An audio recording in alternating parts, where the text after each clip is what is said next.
Hello bro, మీ పేరు? Chaitanya Kumar Reddy. Okay. Next ఆంధ్రప్రదేశ్లో ఎన్నికలు వస్తున్నాయి కదా, ఈసారి ఏ పార్టీ అధికారంలోకి వస్తుంది అనుకుంటున్నారు? ఎవరైతే ఇంతకుముందు పాలన ఎలా జరిగిందంటే జగన్మోహన్ రెడ్డిది ఇప్పుడు ఎలా ఉందంటే ఒక మనిషికి సంక్షేమం అందించారు. అదే చంద్రబాబు నాయుడు గారు అయితే మనకి ఒక వ్యవస్థని ఫుల్ఫిల్ చేసిన తర్వాత వాళ్ళకి ఎలా డబ్బులు సమకూరాలి అని చెప్పి చేశారు. కాకపోతే జగన్మోహన్ రెడ్డి అనుకున్నది ఏంటంటే మహిళల ఓట్లు పడతాయని. కాకపోతే ఇప్పుడు ఇంకొక విషయం ఏం జరుగుతుందంటే మహిళల్లోనే కొంతమంది మద్యం పాన నిషేధం అని ఎంతోమంది పోయినసారి మాలాంటి చదువుకున్న యువత ఎక్కడో ఆంధ్రప్రదేశ్లో పనిచేయాల్సిన యువత ఇక్కడికి హైదరాబాద్కి వచ్చి కోచింగ్లని అవన్నీ తీసుకుంటుంది. కాబట్టి పోయినసారి నేను నిర్మోహమాటంగా జగన్మోహన్ రెడ్డి గారు కోటేశాను. ఈసారి ఖచ్చితంగా టీడీపీ కోటేయబోతున్నాను. మళ్ళీ ఇప్పుడు నేను ఇంతకుముందు ప్రశాంత్ కిషోర్ టీంలో చేశాను. అయితే ఇప్పుడు నేను అనుకున్న దాని ప్రకారం నాకు అందిన సర్వే ప్రకారం టీడీపీ గెలిచిద్ది అనుకుంటున్నాను. అది టీడీపీ గెలిచిద్ది అనుకుంటున్నారు? అంటే ఇప్పుడు జగన్మోహన్ రెడ్డి పాలన రాజశేఖర రెడ్డి పాలన లాగా ఉంటుందని ఆయన అభిమానులు కానీ వాళ్ళ నాన్నగారి అభిమానులు కానీ ఊహించారు. ఇప్పుడు ఎగ్జాంపుల్ మా ఫ్యామిలీనే ఊహించారు.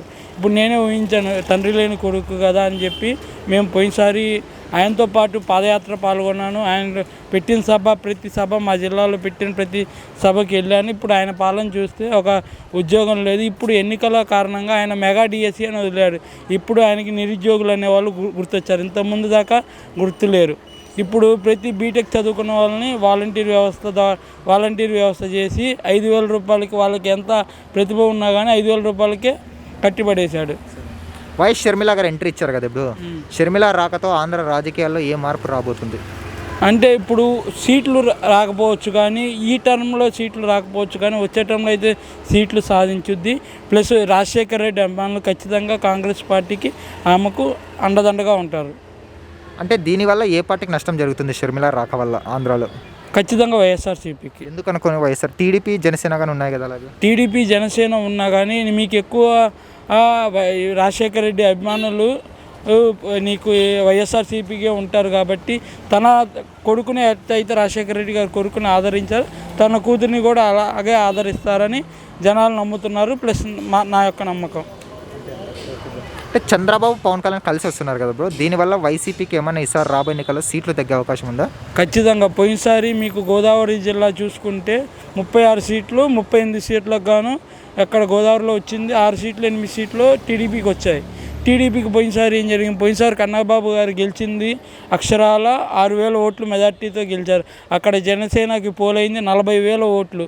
అట్లాంటివే ఇప్పుడు మా సొంత జిల్లా ఇక్కడ ఎక్కడంటే పల్నాడు జిల్లా తీసుకుంటే చిలకలూరుపేట మన మంత్రి విడుదల రజనీ గారికి వచ్చిన మెజార్టీ 6,000 ఓట్లు. సరే, అట్లనే అంబటి రాంబాబు గారికి వచ్చిన మెజార్టీ వచ్చేసి 8,000 ఓట్లు.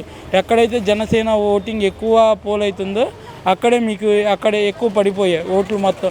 ఈసారి ఆ ఓట్లు మొత్తం టీడీపీకి పడితే అప్పుడు ఖచ్చితంగా సీట్లు అనేవి తగ్గిపోతాయి.